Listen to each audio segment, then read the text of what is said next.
Cómo ha ayudado el trabajo colaborativo a las hormigas a construir sus comunidades.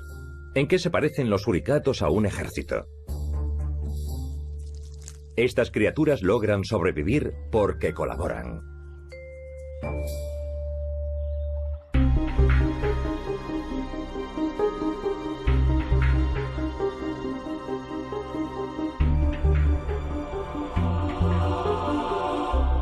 Misterios de la evolución. Animales sociales. Viven entre la porquería. Propagan enfermedades. Y probablemente sean las invitadas que menos nos gusta recibir. Muchos quieren verlas muertas, pero las cucarachas son maestras de la supervivencia. Se han descubierto fósiles similares a las cucarachas llamados roachids o blatópteros, que vivieron hace 300 millones de años.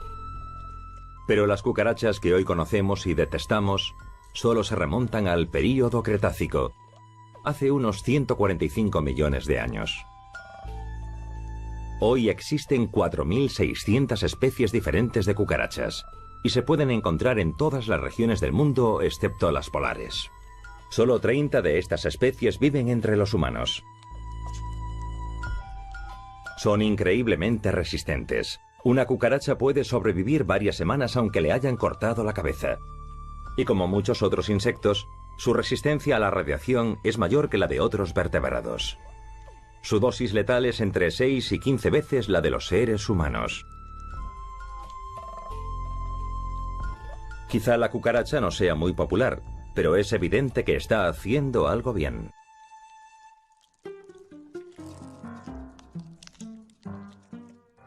Las cucarachas existen desde hace muchos millones de años, y los científicos creen que puede deberse al hecho de que se han asentado en sus ecosistemas cumpliendo una función para la que están muy bien adaptadas. Esa función incluye comer materia podrida en descomposición y convertirla en un suelo rico y de buena calidad. En parte, las cucarachas deben su supervivencia a lo bien que se comunican entre sí. Muchas especies viven en grupos en lugares húmedos y oscuros. Ellas mismas son húmedas y pegajosas. Así es como se comunican con todas sus compañeras para recomendarles los mejores sitios nuevos en los que comer. Las cucarachas están cubiertas de una especie de aceite. Es como un rastro de feromonas que las demás pueden encontrar. Dejan un rastro allá donde van, y así ayudan a las demás a ir donde ellas han ido, a una fuente de alimento. Ese es su hogar. La mayoría de los insectos tienen órganos sensoriales en el extremo delantero del cuerpo, como las antenas y las piezas bucales. Y esos son los órganos con los que perciben tanto la comida como su entorno. Lo hacen gracias a unas sustancias químicas llamadas feromonas. También utilizan sus antenas para abrazar. Cada cucaracha joven necesita estar constantemente en contacto con las demás para desarrollarse correctamente. Además, las cucarachas tienen la capacidad de reconocer a los miembros de su familia, incluso viviendo en sociedades con miembros de diferentes generaciones. Sí, la abuela cucaracha y el abuelo cucaracha no piensan irse de casa. Incluso cuando los exterminadores encuentran la forma de, exterminar una colonia, algunas especies de cucarachas se unen para adaptarse. Durante los años 80, las trampas de glucosa mezclada con veneno eran la mejor forma de atrapar y matar cucarachas. Pero 10 años después, las trampas dejaron de funcionar con ciertos sectores de la población. Los científicos descubrieron que ciertas cucarachas evitaban los alimentos dulces y, por tanto, las trampas de glucosa. Todas las cucarachas a las que les gustaba el dulce murieron en las trampas. La preferencia por el dulce desapareció de la población. Las cucarachas que evitaban el dulce sobrevivieron y transmitieron esa aversión. El resultado fue que las trampas de glucosa dejaron de funcionar. Las cucarachas que sobrevivieron ya no se sentían atraídas por ellas. La aversión de esas cucarachas a los dulces se extendió muy rápidamente, ya que se reproducen con mucha frecuencia. En este caso, el cambio en la población se manifestó en solo 10 años. Las cucarachas no solo se reproducen rápidamente, cada una se aparea con aquella que le gusta. En las colonias de abejas solo la reina puede aparearse, pero las colonias de cucarachas son mucho más igualitarias. Toda cucaracha tiene la oportunidad de reproducirse. La ooteca, o saco de huevos de una cucaracha, suele tener una forma ovalada o alargada y está formada por segmentos. Se parecen a los gajos de una naranja. Y dentro de cada bolsa puede haber entre 8 y 15 o 20 crías de cucaracha. Cada hembra puede producir hasta 8 sacos de huevos en su escaso tiempo de vida, trayendo al mundo un máximo de 400 cucarachas más. El milagro de la vida. Las hembras se reproducen más rápidamente cuando pueden socializar con otras hembras. Es otro de los beneficios de formar parte de un grupo. Aunque a nosotros puedan parecernos repugnantes, las cucarachas merecen cierto respeto por ser verdaderas maestras de la supervivencia y por hacerlo todo con un poco de ayuda de sus amigas. Los bonobos son una especie promiscua. Son menos agresivos que sus parientes y han conseguido llevarse bien entre sí haciendo el amor y no la guerra. Los bonobos son, junto con los chimpancés, nuestros parientes más cercanos. Nuestro ancestro se separó del suyo en África hace entre 4 y 7 millones de años. Y mientras que muchos humanos tratan de resolver sus problemas con muchas discusiones y peleas, los bonobos han dado con una solución diferente: el sexo. Cuando se enfadan, recurren al sexo. Cuando se asustan, recurren al sexo. Y si tienen alguna cuenta pendiente, pues lo mismo. No hay nada que un revolcón no pueda arreglar. Si alguno ha hecho algo malo y quiere disculparse, recurre al sexo. Si está contento, recurre al sexo. Si quiere jugar, recurre al sexo. Y así todos son felices.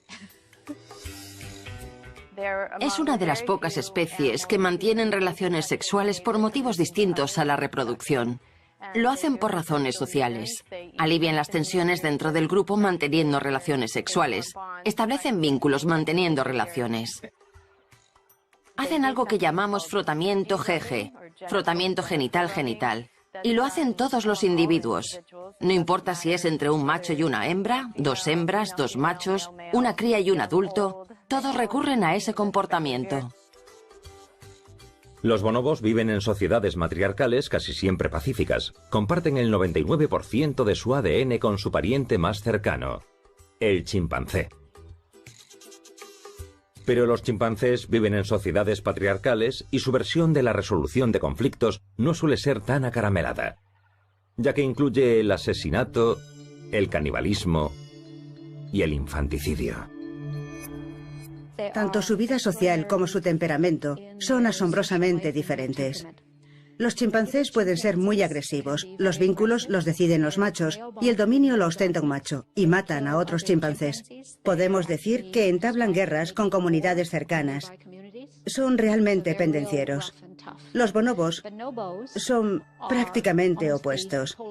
El dominio lo ostenta una hembra, son muy pacíficos y su conducta podría resumirse en hacer el amor y no la guerra. Pero, ¿cómo ocurrió? ¿Cómo es posible que estos dos polos opuestos puedan proceder de un ancestro común? Una teoría apunta a los gorilas y al río Congo. Durante los últimos 2 millones de años no ha habido gorilas al sur del río Congo. Aquí es donde evolucionaron los bonobos. Al no tener que competir por los recursos alimenticios con los gorilas, los bonobos disfrutaron de una vida privilegiada. Pero los chimpancés se desarrollaron al norte del río y compartían el bosque con los gorilas. Al competir con los gorilas por el follaje, los chimpancés se adaptaron a comer frutas y frutos secos. Pero su disponibilidad varía con las estaciones y se encuentran muy dispersos. Así que los chimpancés se dividieron en grupos pequeños e inestables que buscaban constantemente el valioso alimento. Como resultado, evolucionaron en un mundo de escasez y competencia. Pero al sur, al otro lado del río, la vida era fácil. Había mucha más comida y mucha menos competencia. Los bonobos evolucionaron en un mundo de abundancia y eso permitió a sus grandes comunidades permanecer intactas y en mayor armonía. El río separó sus mundos y alteró por completo la sociedad de cada especie. La abundancia de recursos y la escasa competencia por el alimento hizo que disminuyese más y más la necesidad de competir y recurrir a un comportamiento agresivo. Esa vida de abundancia podría haber alterado el comportamiento sexual de los bonobos y ayudar a explicar su promiscuidad. Al igual que los chimpancés, las hembras de los bonobos tienen períodos de hinchazón genital, una característica que indica a los machos que una hembra está preparada y dispuesta a aparearse. Pero, en el mundo de abundancia de los bonobos, las hembras forman parte de grupos de forrajeo más amplios y estables, por lo que no necesitan atraer a los machos durante breves períodos. Las hembras se muestran dispuestas en todo momento. Hoy, las sociedades de bonobos son regidas por hembras con un elevado estatus social. Son las hembras quienes lideran el grupo y toman todas las decisiones. A dónde irá el grupo, dónde dormirá, y prácticamente solo ellas ejercen la disciplina dentro del grupo. Los machos viven subordinados a ellas. En realidad viven con sus madres toda su vida, y su estatus social depende del de su madre. También han conservado su sentido comunitario. En estado salvaje, los bonobos viven según una estructura social que llamamos sociedad de fisión-fusión. Eso significa que viven en grandes comunidades, pero la mayor parte del tiempo no permanecen juntos formando un grupo muy grande. Se dividen en pequeños subgrupos para buscar alimento, dormir o simplemente relacionarse entre ellos. Y la composición de los diversos subgrupos cambia con frecuencia, incluso de un día para otro, dependiendo de muchos factores como la compatibilidad entre los individuos, el apareamiento, las hormonas, la disponibilidad de recursos. Los bonobos viven para amar. Su evolución sin la presencia de gorilas durante millones de años podría ser la causa de sus estructuras sociales actuales. Cualquiera que sea la razón, está claro que los bonobos parecen tenerlo todo resuelto. Quizás sea porque, para ellos, el amor lo soluciona todo.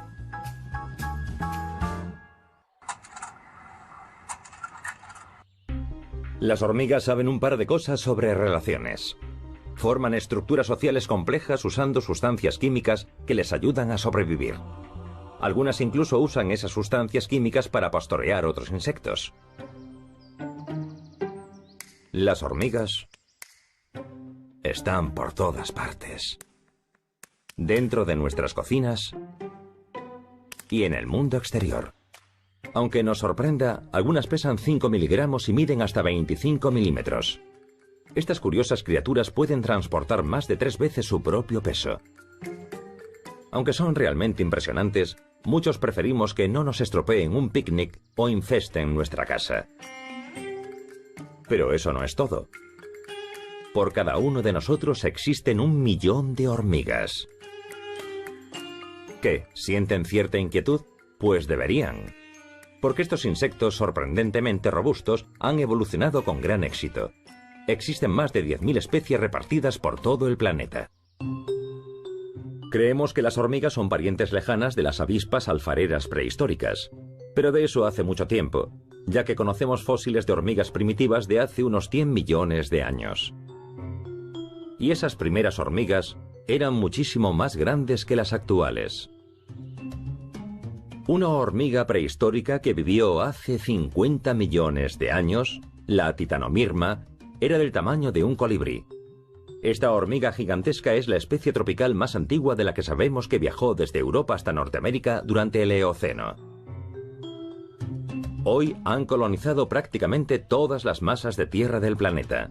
¿Cómo? Trabajando en equipo o en servidumbre, según como se mire.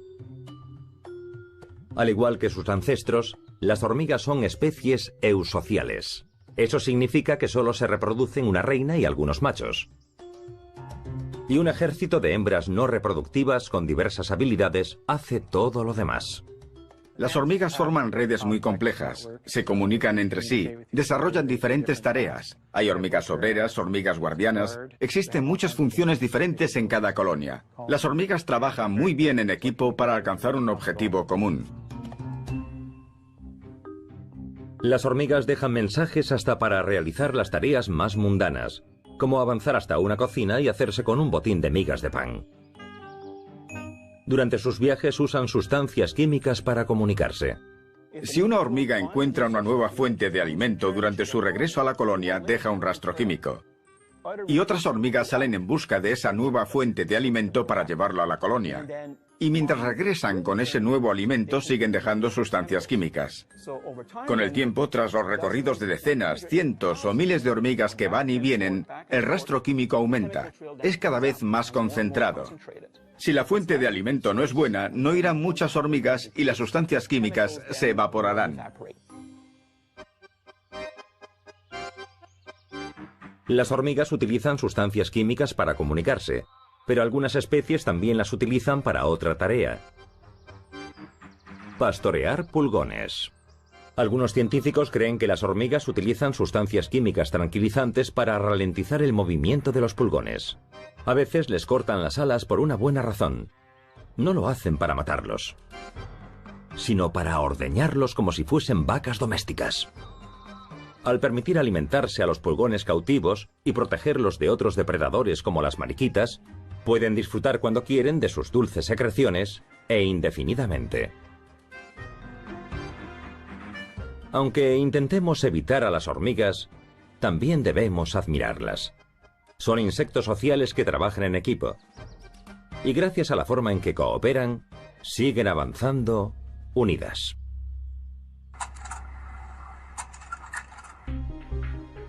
Como en una operación militar, en esta unidad familiar todos tienen una tarea que hacer y el adiestramiento necesario para hacerla bien.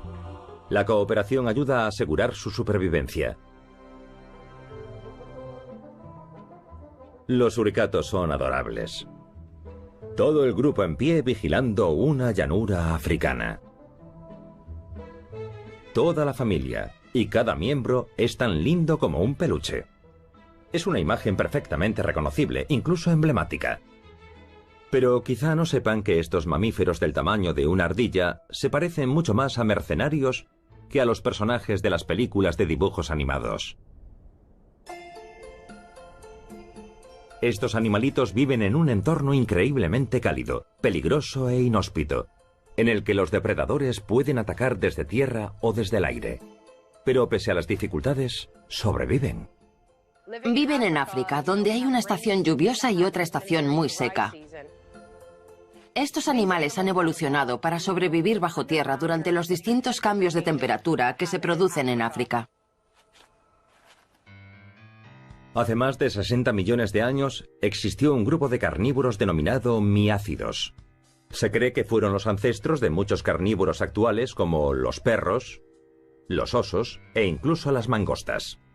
El suricato pertenece a la familia de las mangostas, pero mientras que la mayoría de las especies de mangosta viven solas o en parejas, los suricatos viven en grupos sociales mucho mayores, de entre 5 y 30 individuos. Y eso los ayuda a sobrevivir en las duras condiciones del desierto.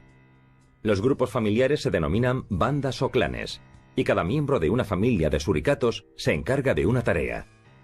Mientras son jóvenes son adiestrados rigurosamente para realizar cada una de ellas. Tienen un sistema, y funciona.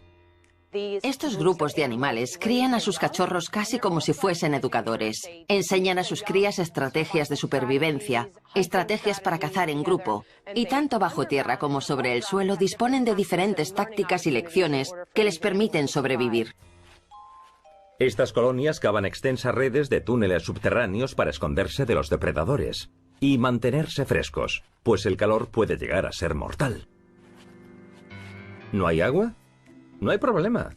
Pueden sobrevivir solo con la humedad de los insectos que cazan.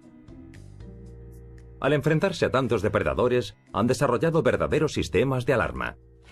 Mientras algunos buscan alimento, otros intentan avistar posibles depredadores.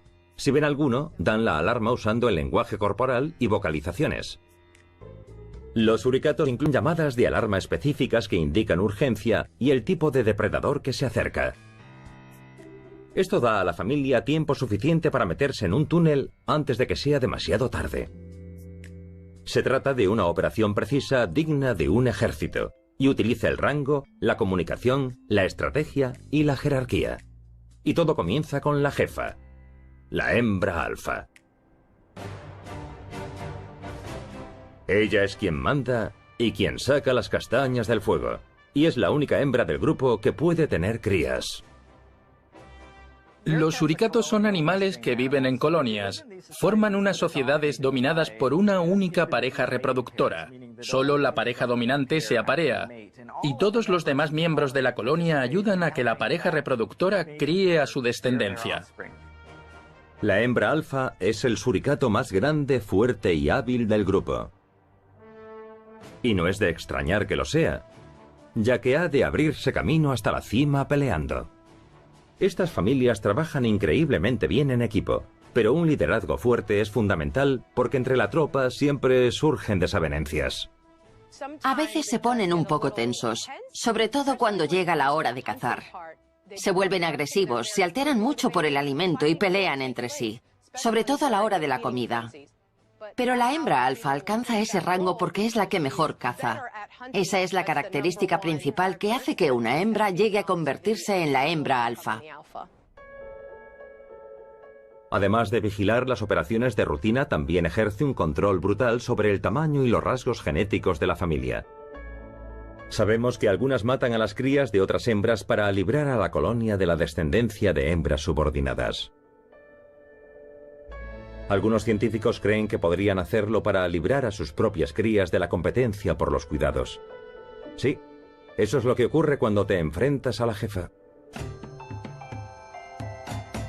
La próxima vez que vean una foto de una familia de suricatos, no se dejen engañar por su adorable aspecto.